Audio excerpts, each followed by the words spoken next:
प्रेरितों के काम अध्याय 11 वचन 26 से हम पढ़ेंगे और यहां पर लिखा है, हम पढ़ते हैं कि चेले। अब चेलों का मतलब है कि मसीही के पीछे चलने वाले या सीखने वाला। लिखा है और चेले सबसे पहले अंताकिया में ही मसीही कहलाए।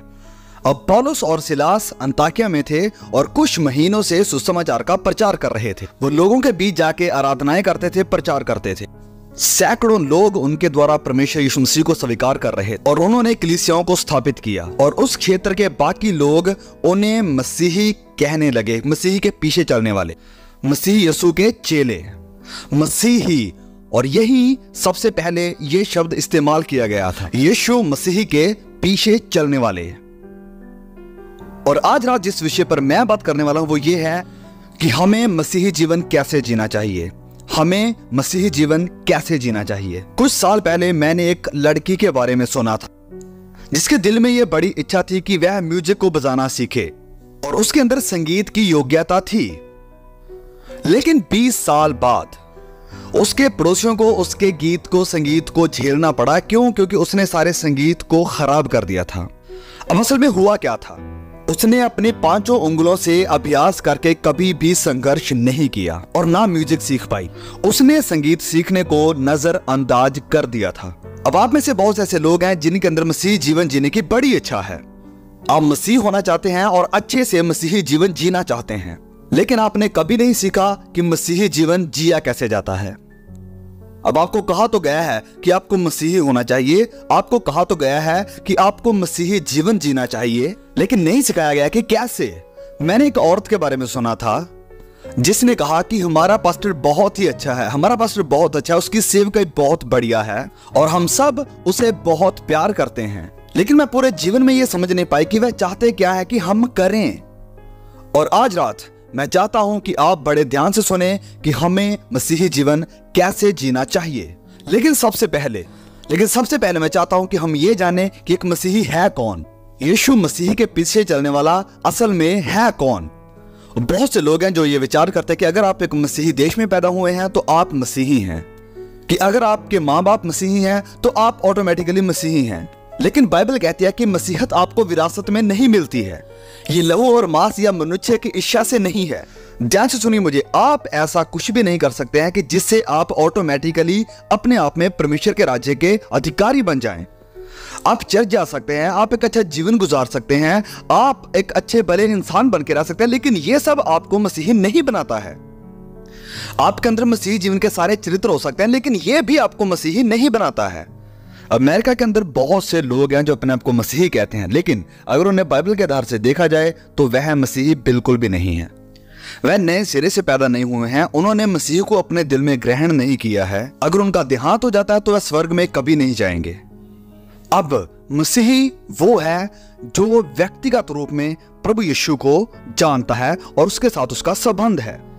मसीही वो है जिसने फैसला किया है मसीह को अपने जीवन में लेने का और उसके पीछे चलने का, चाहे कुछ भी हो। आपने उसे स्वीकार किया है, आपने अपना जीवन उसे समर्पित कर दिया है। अब सबसे पहली बात कि मसीह वो है जिसने चुनाव किया है, फैसला किया है। आपने फैसला किया है जीवित खुदा को अपने जीवन में लेने का। आपने मसीह यीशु को अपने जीवन में स्वीकार किया है और ये पहला कदम है मसीही में आने का। क्या आपके साथ ऐसा हुआ है? क्या आपके जीवन में कभी ऐसा समय आया है जब आपने पश्चाताप किया है, जब आपने ये माना है कि आप गुनहगार हैं, जब आपने कहा है कि खुदा मैं अपने गुनाहों से मुड़ने के लिए तैयार हूं, और फिर विश्वास के साथ आपने प्रभु यीशु को अपने जीवन में उद्धारकर्ता स्वीकार किया? और ये है स्टार्टिंग पॉइंट। बहुत से लोग हैं जो मसीह जीवन जीने की कोशिश कर रहे हैं, लेकिन मसीह उनके दिल में नहीं है, क्योंकि मसीह वो है जिसके अंदर प्रभु यीशु मसीह वास करते हैं। जिस वक्त आप प्रभु यीशु मसीह को स्वीकार करते हैं उस समय आपको पवित्र आत्मा मिलता है जो आपको एक नया स्वभाव देता है, नया जीवन देता है, और फिर आपको मिलती है ताकत मसीही जीवन जीने के लिए। अब कोई भी मसीही जीवन नहीं जी सकता है जब तक वह क्रूस के पास नहीं आया है और प्रभु यीशु को स्वीकार नहीं किया है। मसीही सलीब पर हमारे लिए बलिदान हुआ, उसने अपना लहू हमारी खातिर दिया, और अब आपको आना है और उस लहू को यीशु मसीह को स्वीकार करना अपने जीवन में, और अपनी इच्छा से कहना है कि हाँ, मैं अपनी इच्छा से यीशु मसीह को स्वीकार करूंगा, मैं अपना जीवन यीशु मसीह को दूंगा।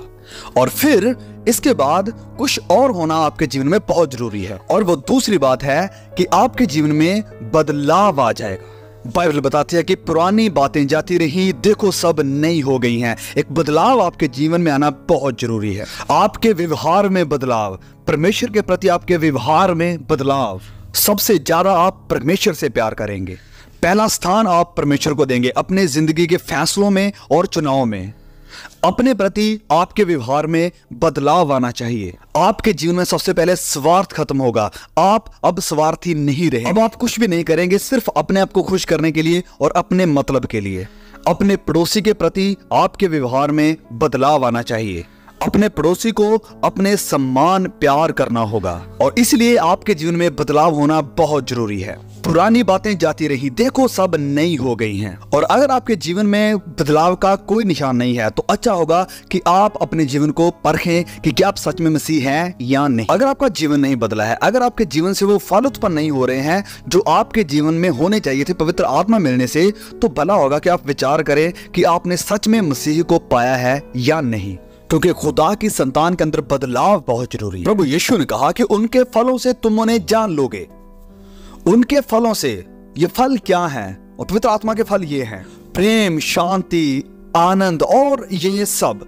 क्या आप मसीह जीवन जी रहे हैं? क्या आपने अपने आप को प्रभु यीशु मसीह को दे दिया है? क्या आपने प्रभु यीशु मसीह के साथ रिश्ता कायम कर लिया है? और क्या आपके जीने के तरीके में, आपके व्यवहार में कोई बदलाव आया है? और अगर नहीं तो हो सकता है कि आप मसीही नहीं हैं। आप शायद सोचें कि आप मसीही हैं, लेकिन आप नहीं हैं, क्योंकि मसीह वो है जिसने प्रभु यीशु को अपने जीवन में स्वीकार किया है और एक बदलाव उसके जीवन में अब दिखाई देता है। अब तीसरी बात, मसीह वो है जिसने अपने जीवन में एक चुनौती को स्वीकार किया है। चुनौती प्रभु यीशु मसीह की, क्योंकि यीशु मसीह ने कहा कि जो कोई मेरे पीछे होना चाहता है वे अपने आप का इनकार करे, अपनी सलीब उठाए और मेरे पीछे हो ले। प्रभु यीशु कहते हैं कि अगर आप मेरी चुनौती स्वीकार करने और मेरे लिए जीने के लिए तैयार नहीं हैं तो आप मेरे चेले नहीं हो सकते हैं। जब कभी भी भीड़ यीशु के आसपास इकट्ठी होती थी और भीड़ बहुत बड़ी हो जाती थी तो प्रभु यीशु कहते थे 1 मिनट रुकिए। वो कहते कि अगर आप मेरे पीछे होना चाहते तो आपको अपने आप का इनकार करना होगा, और एक ग्रुप छोड़ के चला जाता। और अगर फिर भी भीड़ ज्यादा होती तो वो फिर कहते कि अगर आप मेरे पीछे होना चाहते हैं तो अपनी क्रूस को उठाओ और हर रोज मेरे पीछे हो। और बचे हुए लोग ये सुन के भाग जाते थे, क्योंकि वह सलीब उठाने के लिए तैयार नहीं थे, वो फांसी के फंदे को चूमने के लिए तैयार नहीं थे। और प्रभु यीशु कहते थे कि अगर आपको मेरे पीछे चलना है तो आपको इस सलीब को उठाना होगा, फांसी के फंदे को अपने गले में लेकर चलना होगा, एक कफन सर पे बांध के चलना होगा। और बहुत लोग ये सब करने के लिए तैयार नहीं हैं। बहुत से लोग सुसमाचार के लिए खड़े होने के लिए तैयार नहीं हैं। आज रात मैं आपसे पूछना चाहता हूं, क्या आपको यकीन है कि आप मसीही हैं? क्या आपको विश्वास है कि आपके गुनाह माफ हो गए हैं? क्या आपको विश्वास है कि अगर आप मर गए तो आप स्वर्ग में जाएंगे? क्या आप खुदा से मिलने के लिए तैयार हैं? सारी बातों का निचोड़ मैं आपसे फिर पूछना चाहता हूं कि क्या आप मसीही हैं? क्या इसका आपको पक्का विश्वास है? देर मत करिए, आज रात अपना जीवन प्रभु यीशु मसीह को दें। ठीक है, इसे कहते हैं मसीही। मसीही आपके जीवन में रह रहा है और व्यक्तिगत रूप में उसका अनुभव करना, और जिसके जीवन में बदलाव है वो मसीही है। लेकिन मसीही जीवन कैसे जीना चाहिए, ये एक दूसरी बात है। मसीही जीवन कैसे जीना चाहिए, तो सुनिए मुझे। बाइबल कहती है कि जब आप यीशु मसीह को स्वीकार करते हैं तो आपकी उसके साथ शादी हो जाती है। वह दुल्हा है और हम उसकी दुल्हन हैं, और फिर शुरू होते हैं वह साल जब हम उसके लिए जीते हैं और उसके पीछे चलना शुरू करते हैं। और अगर आप बढ़ना चाहते हैं तो आपको कुछ आज्ञाओं का पालन करना होगा। मसीही में बढ़ने के लिए आप एक बच्चे की तरह बढ़ते हैं। बाइबल कहती है कि जब आप मसीह को स्वीकार करते हैं तो आप बिल्कुल एक बच्चे की तरह होते हैं। आप बिल्कुल एक बच्चे की तरह होते हैं, आप पले बड़े मसीही नहीं होते हैं। जब आप चर्च में जाते हैं मसीह को स्वीकार करने के बाद, तो हो सकता है कि कुछ विश्वासी वहां कहें कि पता नहीं ये बंदा लगातार आएगा भी कि नहीं। ऐसा बिल्कुल ना करें। आप नए विश्वासियों का स्वागत करें, उन्हें प्यार करें, उन्हें खुश करें, उनकी मदद करें कि वह और भी आगे बढ़े। जब मेरे छोटे बच्चे ने सबसे पहला शब्द मुंह से निकाला तो उसने कहा डै डै। उसने बिल्कुल ऐसे ही कहा था। मैं बिल्कुल उसके पास ही था जब उसने ये शब्द कहा था, डै डै। हमारी खुशी का कोई ठिकाना नहीं था। उसने बोलना सीख लिया था, डै डै। लेकिन मान लीजिए कि 20 साल बाद वह मेरे पास आता है और कहता है डैड डैड, इसका मतलब होगा कि कुछ गलत है। लेकिन आप इससे बहुत लोग बिल्कुल ऐसे ही हैं। आप बिल्कुल भी बड़े नहीं हुए हैं, 20 साल मसीह होने के बावजूद भी आप फिर भी कहते हैं डैड डैड। आप रुक गए हैं, आप आगे नहीं बढ़े हैं। आप प्रार्थना सभा के लिए जाते हैं और सेवक कहता है कि आप एक एक वचन बोलें जो आपने याद किया है। कोई बोल देता है यूहन्ना 3:16 और आप कहते हैं ओ उसने मेरा वचन ले लिया, चुरा लिया। आपको सिर्फ वही आता था, आपने बाइबल को नहीं सीखा है। और अगर कोई कहता है कि आप दुआ करो तो आप कहते हैं ओ मुझे माफ करना, मुझे दुआ नहीं आती, मैं दुआ नहीं कर सकता। और फिर आप मसीह होने का दावा करते हैं। मसीह जीवन एक बढ़ोतरी का जीवन है। हम एक बच्चे के रूप में शुरू करते हैं और परमेश्वर के ज्ञान और बुद्धि में बढ़ते चले जाते हैं। अब कुछ जरूरी नियम। सबसे पहला नियम है प्रार्थना। हर रोज हमें प्रार्थना में समय बिताना चाहिए।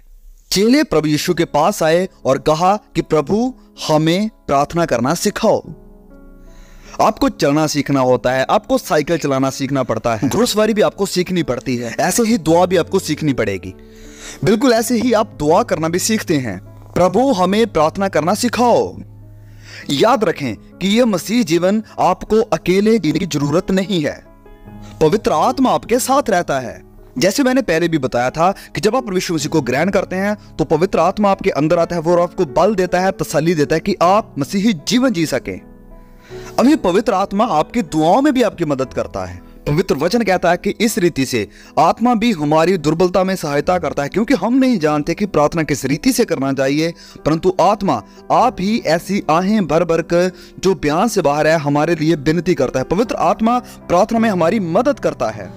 बहुत से ऐसे लोग हैं जो कहते हैं कि प्रार्थना करने के लिए मेरा मन नहीं करता है, जब कभी मेरा मन करता है मैं तब प्रार्थना करता हूं। लेकिन आप गलत हैं। आपके पास खास जगह होनी चाहिए और खास वक्त होना चाहिए हर रोज प्रार्थना करने के लिए। और फिर दूसरी बात, वचन को पढ़ते रहें। अब पवित्र बाइबल का मकसद है प्रभु यीशु की गवाही देना। पवित्र बाइबल उत्पत्ति से लेकर प्रकाशित वाक्य तक प्रभु यीशु की तरफ ही इशारा करती है। अय्यूब कहता है कि मैंने उसके वचन अपनी इच्छा से कहीं अधिक काम के जानकर सुरक्षित रखे हैं। अब बाइबल कहती है कि हम सिर्फ शारीरिक तौर पर ही पलते बढ़ते नहीं है, हमारे अंदर एक आत्मा है। शारीरिक तौर पर हमारे पास आंखें हैं, हाथ हैं, कान है, नाक है, पैर हैं, लेकिन आपके अंदर रह रही आपकी शख्सियत है। आपकी आत्मा, आपकी जान और आपकी यादाश्त, आपकी शख्सियत, वह आपकी आत्मा है, आपकी जान है। अब अगर आप अपना सारा समय अपनी शारीरिक बढ़ोतरी के लिए ही गुजार दें, आपको देखकर लगता है कि आप बहुत अच्छा खाना खाकर आए हैं, आप आज खाना खाना नहीं भूले हैं, आप अपने आप को संवारना या अपने शीशे को देखना नहीं भूले हैं, आप अपने शरीर की देखभाल करते हैं, लेकिन आपकी आत्मिक जरूरतों का क्या? आपने अपनी सारी शारीरिक जरूरतों को पूरा किया है लेकिन आत्मा के लिए कुछ नहीं।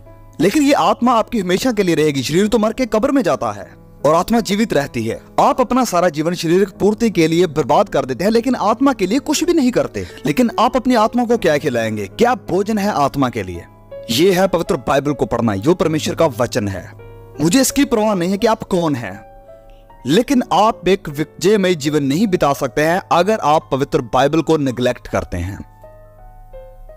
जब कभी भी कोई व्यक्ति मेरे पास आता है और कहता है कि मेरी दुआओं का जवाब नहीं मिल रहा है, मेरे जीवन में कोई विजय नहीं है, सफलता नहीं है, खुदा का आनंद और शांति मेरे जीवन में नहीं है जो मसीह होने के नाते मेरे जीवन में होनी चाहिए थी, मैं उनसे एक सवाल पूछता हूं, क्या आप अपनी बाइबल को हर रोज पढ़ते और उनके ऊपर मनन करते हैं? और उनका जवाब ये होता है, वे अपना सर झुकाएंगे और कहेंगे कि नहीं, ज्यादा नहीं। इस किताब में खुदा ने आपके लिए एक संदेश दिया है, पढ़िए इसे, समझिए इसे, मनन कीजिए इसके ऊपर। बाइबल को ऐसे पढ़िए, इसे आदर सत्कार के साथ पढ़िए। ये एक इंटरव्यू है खुदा के साथ। उम्मीद के साथ पढ़िए इसे, इस उम्मीद के साथ पढ़िए कि इन वचनों के द्वारा खुदा आपके साथ बात करें। और हो सकता है आप एक वचन पढ़ें, आप उसी एक वचन पर मनन करें। हो सकता है आप एक अध्याय पढ़ें, आप उसी एक अध्याय पर मनन करें। इस उम्मीद के साथ बाइबल को खोलें कि जब कभी भी आप इसे खोलते हैं, खुदा के पास आपके लिए कोई संदेश है। फिर आप इसे निर्भर होकर पढ़ें। पवित्र आत्मा की प्रेरणा से ये वचन लिखे गए हैं और पवित्र आत्मा ही इन वचनों को आपको समझा सकता है। इन वचनों के बारे में कई बार मेरे जीवन में भी ऐसा हुआ है कि जब मैं किसी वचन को नहीं समझ पाया और मैं अपने घुटनों पर आया और खुदा से कहा कि प्रभु मुझे इन वचनों का मतलब समझाइए, तो मैंने उन वचनों का मतलब अपने घुटनों पर पवित्र आत्मा की मदद से पा लिया। कुछ समय इन वचनों के साथ बिताएं। इससे ऐसे मत पड़े कि बस ये हमारी एक ड्यूटी है, रीति रिवाज है, इसको पूरा कर लिया और बस मेरा काम हो गया और बाइबल बंद करके रख दी। समय दो इसे 15 मिनट, 20 मिनट, आधा घंटा, हर सुबह ये करिए। हर सुबह अपना कमरा छोड़ने से पहले या अपना घर छोड़ने से पहले आधा घंटा प्रार्थना करें, इन वचनों को पढ़ें, वचनों के ऊपर मनन करें और मैं आपको कहता हूं कि आपके दिन पूरी तरह बदल जाएंगे। आपके जीवन में आनंद होगा, आपके जीवन में खुशी होगी, आपके चेहरे पर एक स्माइल होगी, आपका पूरा जीवन बदल जाएगा, आपका व्यवहार बदल जाएगा अगर आप इस आदत को डाल लेते हैं कि हर सुबह आप वचनों को पढ़ें और प्रार्थना करें। और फिर अब तीसरी बात कि अगर आप मसीही जीवन जीना चाहते हैं तो आपके जीवन में अनुशासन यानी डिसिप्लिन का होना बहुत जरूरी है। मसीही जीवन एक अनुशासन का जीवन है। मसीही जीवन त्याग का और मुश्किलों का जीवन है। प्रभु यीशु ने कहा कि सकरा है वह मार्ग जो जीवन को पहुंचाता है। बाइबल हमें बताती है कि मसीही एक सिपाही है जिसे बहुत सारी मुश्किलों का सामना करना पड़ेगा। अच्छे सिपाही की नहीं मेरे साथ दुख उठा, पौलुस ने तिमोथियस से कहा था। हमें अपने दिमाग को डिसिप्लिन करना पड़ेगा। जो चीजें हम पढ़ते हैं, जो चीजें हम सोचते हैं, हमें हर तरह के बुरे ख्याल को अपने जीवन से जब भी आता है उसी वक्त निकालना है। हमारा दिमाग डिसिप्लिन होना चाहिए ताकि हम किसी बुरी बेकार चीजों को ना पढ़ें। दिमाग को डिसिप्लिन करना हमारे आत्मिक जीवन को बढ़ाएगा। टीवी के ऊपर गलत प्रोग्राम या गलत चीजों को देखते हुए हम अपने समय को बर्बाद नहीं करते हैं। हम अपने मन को बेकार चीजों से नहीं भरते हैं। हमारा दिमाग डिसिप्लिन्ड है। हमारी जुबान भी अनुशासन में है। हमारा समय अनुशासन में है। हम समय को लाभदायक बनाते हैं क्योंकि हम जानते हैं कि दिन बुरे हैं। ये जो वक्त परमेश्वर ने हमें दिया है, जो समय खुदा ने हमें दिया है, इस समय को हम बर्बाद नहीं कर सकते क्योंकि ये कभी वापस नहीं आएगा। ये समय लौटकर कभी वापस नहीं आएगा। यह समय मसीह को समर्पित होना चाहिए। मेरा जीवन अनुशासन में होना चाहिए। तो देखिए हमारे जीने के तरीके में कितना कम अनुशासन है, कितना कम अनुशासन है हमारे मसीही अनुभव में और मसीही जीवन में। और यही कारण है कि हजारों मसीही आज असफल हैं क्योंकि हमारे जीवन में डिसिप्लिन नहीं है। अब चौथी और आखिरी बात कि एक मसीही का काम है कि वह यीशु मसीह का गवाह बने। अब आप गवाह कैसे बनते हैं? आपके जीने का तरीका भी एक गवाही है। मुस्कुराहट, प्यार, नम्रता और भलाई करके आप यीशु के गवाह बनते हैं।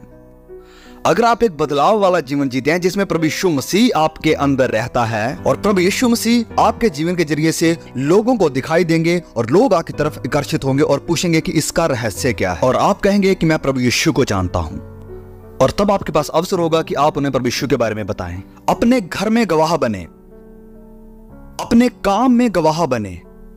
हम काम में आलसी होने के लिए बुलाए नहीं गए हैं। पवित्र आत्मा की प्रेरणा से हमें यीशु के गवाह बनना है और अपने काम करने के तरीके से अपनी गवाही को जाहिर करना है।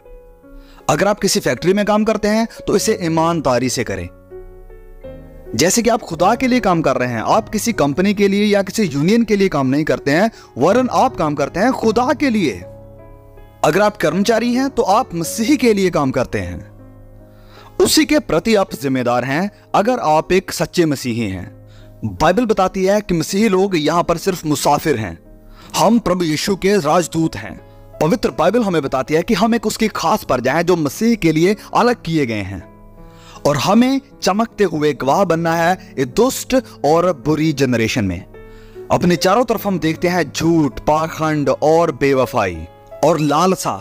संसार में हर आदमी आज भौतिकवाद यानी मटीरियलिज्म की तरफ भाग रहा है। वो अपना जीवन प्रभु यीशु को दें और उसे अपने जीवन में रहने दें, और वो आपके जीवन से चमकेगा और आप उसके गवाह बनेंगे।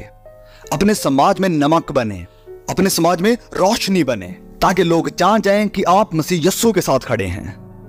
एक साफ, पवित्र, भलाई और नम्रता वाला जीवन व्यतीत करें। आज रात मैं आपसे पूछना चाहता हूं, क्या आप मसीही हैं? क्या आप एक मसीह का जीवन जी रहे हैं? मैं ये नहीं पूछ रहा कि आपके ऊपर मसीह का प्रभाव है। मैं ये भी नहीं पूछ रहा कि आप किसी चर्च के मेंबर हैं या नहीं। मैं आज रात आपसे पूछ रहा हूं कि क्या आपने प्रभु यीशु मसीह को पहना है? क्या आपके जीवन में कोई बदलाव आया है? मसीह के पीछे चलने की चुनौती को क्या आपने स्वीकार किया है? क्या उसके प्रति आप वफादारी से जीवन बिता रहे हैं? अगर नहीं तो आज रात आप ये शुरू कर सकते हैं। हाँ, अभी, बिल्कुल अभी। आप कहिए कि प्रभु, मैं अपना जीवन आपको देता हूं, मैं अपना हृदय आपको देता हूं, मैं अपनी आत्मा आपको देता हूं। मैं चाहता हूं कि प्रभु आप मेरे जीवन में आए और मेरे गुनाहों को और मेरी गलतियों को माफ करें। मैं आपके पीछे चलना और आपकी सेवा करना चाहता हूं। मैं निश्चय करना चाहता हूं कि मेरे गुनाह माफ हुए और मैं स्वर्ग में जा रहा हूं। मैं अपने परिवार में और अपने जीवन में बदलाव को देखना चाहता हूं। मैं बदलाव को चाहता हूं जहां मैं काम करता हूं। मैं अपनी जिंदगी प्रभु यीशु को समर्पित करता हूं। मैं मसीह यीशु का गवाह बनना चाहता हूं। मैं उसके आनंद और खुशी को चाहता हूं। कितने लोग मसीह होने का दावा करते हैं, लेकिन उनकी जिंदगी में मसीह की शांति नहीं है, उनके जीवन में आनंद नहीं है, उनके जीवन में वो प्यार नहीं है, मसीह के साथ उनका कोई रिश्ता नहीं है। बहुत जल्द वह गुस्सा हो जाते हैं, वह नम्र नहीं है, ईर्ष्या और घमंड के साथ वह भरे हुए हैं। मैं आपको बताना चाहता हूं कि मसीही जीवन ऐसा बिल्कुल भी नहीं होता है। आज अपना जीवन प्रभु यीशु को दें और ये निश्चय करें कि वह आपके हृदय में रहता है। आप में से कुछ लोग मसीह को अपना जीवन पहली बार देने जा रहे हैं और बाकी लोग अपना जीवन आज प्रभु यीशु को फिर से समर्पित करें। कहिए आज रात कि प्रभु, मैं अपना जीवन आपको फिर से समर्पित करता हूं, मुझे नया बना दो। कहिए कि मैं अपने आप को आपके हाथों में सौंपता हूं। इस जगह पर खुदा सैकड़ों हजारों के साथ बात कर रहा है। आज आप सब आ जाइए और पश्चाताप करके प्रभु यीशु मसीह को ग्रहण कीजिए और कहिए कि मैं अपने जीवन की नई शुरुआत करने जा रहा हूं। मैं अपनी गलतियों को, अपने गुनाहों को मसीह की क्रूस के पास लाता हूं। मैं अपना सब कुछ मेरे उद्धारकर्ता के हाथों में दे देता हूं। मैं आपसे कहता हूं कि आगे आइए। इस बिल्डिंग से, अपनी सीटों से उठकर मैं कहता हूं कि आप सब आगे आइए। ऊपर से बालकोनी से आप सब नीचे आइए और यहां एक लाइन में खड़े हो जाइए और शांति के साथ कहिए कि मैं अपना आप मसीह को समर्पित करता हूं।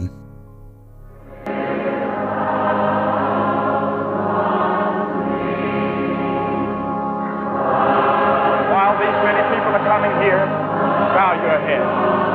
Say yes to Christ. Let him come into your life and make you a new person. Change the whole direction of your life. You can do it right now. God bless you.